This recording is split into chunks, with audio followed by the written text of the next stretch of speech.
आदाब, मेरा नाम डॉक्टर सुवर्चला है। मैं जीवा फर्टिलिटी सेंटर्स में साइंटिफिक डायरेक्टर हूँ। थायराइड ग्लैंड डिसऑर्डर्स क्या होते हैं और ये थायराइड ऊपर या नीचे, कम या ज्यादा होने की वजह से इनफर्टिलिटी कैसे होता है, आइए समझने की कोशिश करते हैं। सो थायराइड क्या है? सबसे पहले तो थायराइड एक छोटा सा ग्लैंड है जो आपके नेक में, ट्रैकिया के ऊपर, बहुत छोटा सा ग्लैंड है, बट इसकी वजह से बॉडी में बहुत सारे ऑर्गन्स का मेटाबॉलिज्म जो है, अपने बॉडी का जो मेटाबॉलिज्म है, ये थायराइड ग्लैंड रेगुलेट करता है। जैसे कि आंसू आना, स्वेट आना, ओव्यूलेशन होना, स्पर्म का प्रोडक्शन होना, सब कुछ ये थायराइड से अफेक्टेड रहता है। इसमें दो इंपॉर्टेंट हार्मोन्स रिलीज होते हैं। सबसे पहला है T4 थायरॉक्सिन, दूसरा है T3 ट्रायोआयोडोथायरोनिन। ये दो इंपॉर्टेंट है जो थायराइड ग्लैंड से रिलीज होते हैं और ऑक्सीजन कंजम्पशन में, प्रोटीन प्रोडक्शन में, सेंसिटिविटी टू अदर हार्मोन्स वगैरह बहुत सारे प्रोसेसेस हैं जिसमें ये बहुत जरूरी होता है। थायराइड अगर कम या ज्यादा हो, इसे इम्बैलेंस कहते हैं, और इसी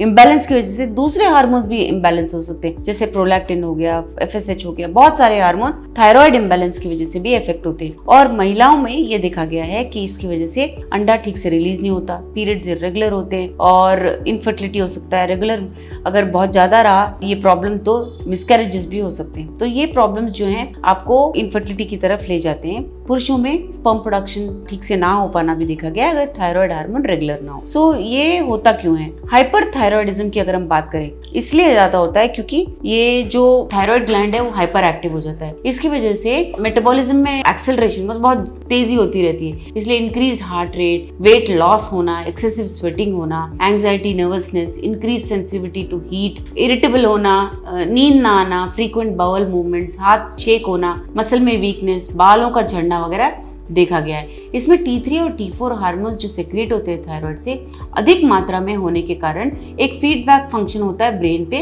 और इसकी वजह से TSH का प्रोडक्शन रुक जाता है, जिसकी वजह से ये ग्लैंड जो है स्टिमुलेट नहीं हो पाता और इसीलिए ये T3 और T4 ज्यादा सीक्रेट होते हैं। हाइपोथायरॉयडिज्म में ये जो हार्मोन से कम रिलीज होते हैं, इसीलिए मेटाबॉलिज्म स्लो हो जाता है। इसके क्या सिम्टम्स होते हैं? डिक्रीज हार्ट रेट, वीकनेस और fatigue, accelerated weight gain, low concentration, memory capacity, increase sensitivity to cold यानी ठंड ज्यादा लगना, मसल या जॉइंट में पेन रहना, पेल और ड्राई स्किन होना, constipation, depression, hyperprolactinemia, irregular periods होना और अंडे का रिलीज ना होना। इन सिम्टम्स की वजह से हम बोल सकते हैं कि हाइपोथायरॉयडिज्म है। जब ये हाइपोथायरॉयडिज्म होता है तो TSH जो है कम रिलीज होता है पिट्यूटरी से और जिसकी वजह से थायराइड ग्लैंड एक्टिविटी बढ़ जाता है। सो इसके कारण क्या है? थायराइड अगर ठीक से काम नहीं करता है तो अक्सर देखा गया है कि थायराइड हार्मोन्स के इम्बैलेंस होते हैं, लेकिन कभी कभी कुछ ऐसे भी रीजंस होते हैं जैसे आयोडीन अधिक मात्रा में डाइट में रहना, थायरोडाइटिस यानी कि इन्फ्लेमेशन ऑफ द थायराइड, सूजन हो जाना, थायराइड में नोडुल से सिस्ट होना, पिट्यूटरी में अगर आपको बिनाइन ट्यूमर्स हैं, इसकी वजह से भी थायराइड हार्मोन्स में इम्बैलेंस हो सकता है। सो पता कैसे लगाते हैं? ये बहुत सिंपल ब्लड टेस्ट द्वारा पता लगाया जाता है। बट जो मैंने आपको सिम्टम्स बताए, अगर आपको सिम्टम्स है तो आपको थायराइड टेस्ट कराना चाहिए और इन हार्मोन लेवल्स के मुताबिक आपके फिजिशियन, आपके डॉक्टर आपको ट्रीट करेंगे।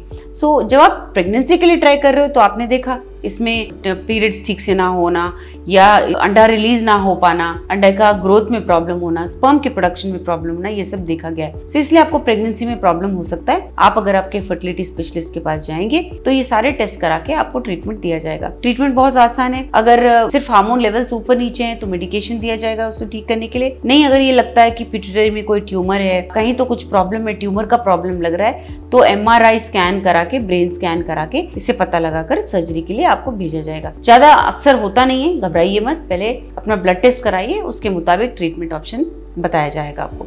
इसके बारे में और जानकारी के लिए अवश्य जीवा फर्टिलिटी सेंटर्स आइए। धन्यवाद। हमने इस वीडियो बनाने के लिए बहुत मुशक्कत की है, मेहरबानी करके हमें लाइक और सब्सक्राइब जरूर कीजिएगा। शुक्रिया।